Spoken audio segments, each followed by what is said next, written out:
जय श्री राम। मैं डॉक्टर अंकित त्यागी, आपका अपना एस्ट्रोलॉजर, न्यूमरोलॉजिस्ट, लाल किताब में वास्तु कंसल्टेंट, आप सभी का फिर से स्वागत करता हूं आपके सपने यूट्यूब चैनल और फेसबुक पेज पर। वास्तु के अनुसार बाथरूम बनवाते समय रखें इन बातों का ध्यान, वरना धन तो जाएगा ही, सेहत में भी होगी हानि। आपका बाथरूम हमेशा उत्तर पश्चिमी कोने में या आपके घर के उत्तर की ओर ही होना चाहिए। इससे आपका घर नकारात्मक ऊर्जा से बचा रहता है तथा घर में सकारात्मकता आती है। टॉयलेट की सीट को हमेशा ऐसी दिशा में आप लगाएं कि जिसका उपयोग करने वाले का जो मुख है वो उत्तर या दक्षिण दिशा में हो। इससे परिवार के सदस्यों का स्वास्थ्य ठीक रहता है। वास्तु के अनुसार शौचालय की वो दिशा जिससे हमेशा बचना चाहिए वो है पूर्व या उत्तर पूर्व दिशा, नॉर्थ या फिर नॉर्थ ईस्ट या ईस्ट भी अगर कहें।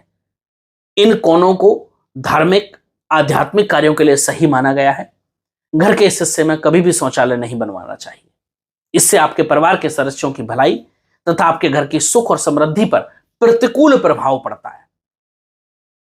वास्तु के अनुसार शौचालय की दिशा तय करने के पश्चात बाथरूम को घर की सतह से थोड़ा ऊंचा बनवाना बेहतर होता है। अगर नहीं है तो अभी भी करा सकते हैं। बाकी जो घर के रूम हैं, किचन है, उन सब से थोड़ा सा ऊंचा हो वॉशरूम तो बेहतर होता है, ध्यान रखिएगा। घर का पश्चिमी हिस्सा वो क्षेत्र है जहां आपका वॉशरूम अच्छा रहेगा, हमेशा आपका शौचालय होना चाहिए। बाथरूम का ड्रेनेज सिस्टम, चाहे वो शौचालय के लिए हो या वॉश बेसिन के लिए हो, पश्चिम दिशा की तरफ हो तो बेहतर होता है। आपके घर के सभी ड्रेनेज पाइप एक ही दिशा में होने चाहिए। घर के बाथरूम से ऊर्जा आपके लिविंग एरिया में आती है और सकारात्मक ऊर्जा पर अपना प्रभाव डालती है।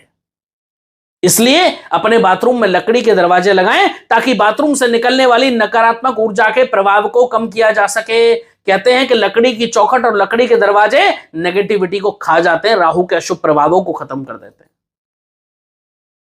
बाथरूम का दरवाजा हमेशा या तो उत्तर की ओर या पूर्व की ओर खुलना चाहिए। पूर्व दिशा धार्मिक कार्यों के लिए शुभ होती है,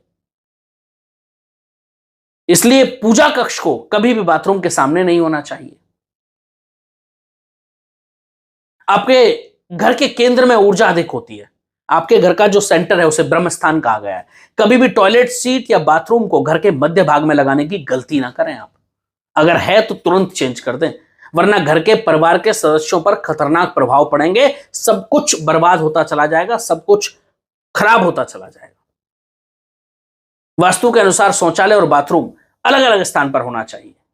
हालांकि ऐसा करना रात दिन जो आबादी बढ़ रही है उसको देखते हुए संभव सा लगता है, लेकिन यदि आप ऐसा कर सकते हैं तो स्नान और शौचालय के लिए अलग अलग जगह व्यवस्था करने पर विचार करें। अटैच नहीं होना चाहिए टॉयलेट वॉशरूम। किचन के सामने या उसके बगल में कभी भी टॉयलेट या बाथरूम नहीं होना चाहिए। पानी की बाल्टी घर के वॉशरूम में कभी खाली ना रखें। यह तो आप कर सकते हैं, छोटा सा उपाय है। इसे भरकर रखो या फिर अगर भरकर नहीं रख सकते हो तो उल्टा रखो। नीले रंग की बाल्टी और मग बाथरूम में रखें, बेहतर माने जाते हैं। दरवाजे हमेशा बंद रखें। टॉयलेट या वॉशरूम के दरवाजे खुले न रखें आप। दरवाजा खुला होने से नकारात्मक ऊर्जा घर में आती है। वॉशरूम के नल खराब नहीं होने चाहिए, क्योंकि नल से पानी लीक अगर हो रहा है तो आपकी वित्तीय स्थिति खत्म होती चली जाएगी, आपकी फाइनेंशियल पोजीशन डाउन होती चली जाएगी। नकारात्मक ऊर्जा को बाहर निकलने के लिए बाथरूम में खिड़की अवश्य होनी चाहिए। बाथरूम में हल्के रंग जैसे कि सफेद, क्रीम, बेज, जो ब्राउन कलर होता है वो चुनें। काला, लाल, गहरा नीला, इन रंगों का इस्तेमाल कभी वास्तु के अनुसार वॉशरूम में ना करें तो बेहतर होगा। टॉयलेट में जो आप टाइल्स लगाते हैं, वॉशरूम में जो टाइल्स लगाते हैं, वॉल पेंट करते हैं, गहरे रंग वहां भी अवॉइड करने हैं। आप गहरे रंगों का इस्तेमाल ना करें तो बेहतर होगा। ये कुछ चेंजेस कम से कम जितने आप कर सकते हैं उतने तो जरूर करें। आपके जीवन में समृद्धि आनी शुरू हो जाएगी। फिर मिलेंगे। जय श्री राम।